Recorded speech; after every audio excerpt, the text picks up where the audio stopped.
Sérendip, épisode 4, à travers le mur, partie 2.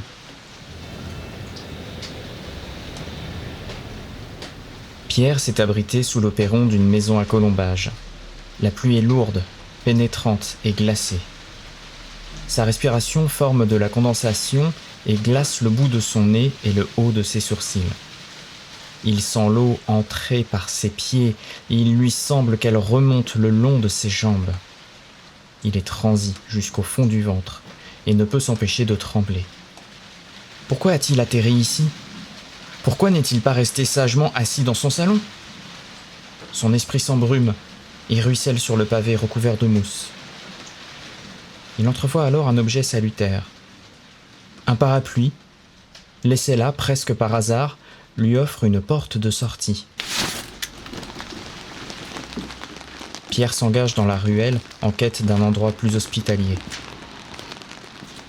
Le tintement des gouttes sur la toile lui rappelle les accents d'un feu de cheminée ou d'un disque vinyle.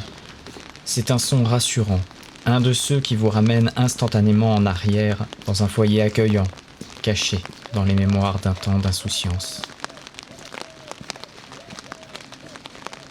Pierre marche mécaniquement, poussé par un instinct de préservation viscérale. Il réalise qu'il a suivi le son du clocher qu'il avait entendu en arrivant sans s'en rendre compte, car il se retrouve presque sans le vouloir devant l'église.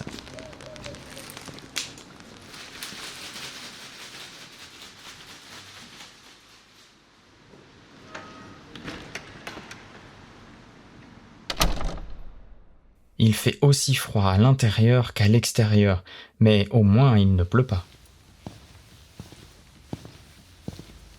Pierre a l'impression de déranger. « Y a quelqu'un ?» demande-t-il, même s'il préférerait ne pas connaître la réponse. Il s'aventure jusqu'au chœur et passe près des cierges. Leur faible lueur lui apporte un grand réconfort. Il entend un bruit, comme une pièce tombée sur le sol.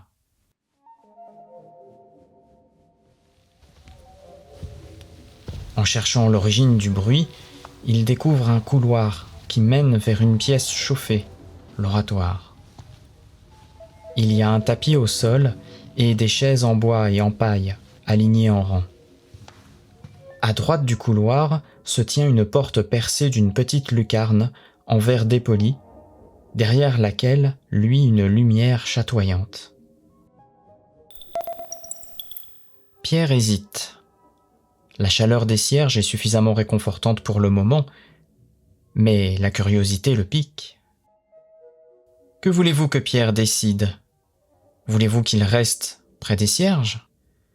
Qu'il se dirige vers l'oratoire ? Ou bien qu'il emprunte la porte avec la lucarne ?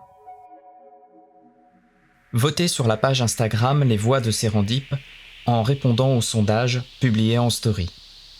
Le choix qui aura le plus de votes définira la suite des aventures de Pierre. Le résultat sera publié d'ici quelques jours. Alors d'ici là, n'hésitez pas à partager cette histoire autour de vous et à faire participer vos amis. C'était Patrice, à bientôt sur l'onde de la sérendipité.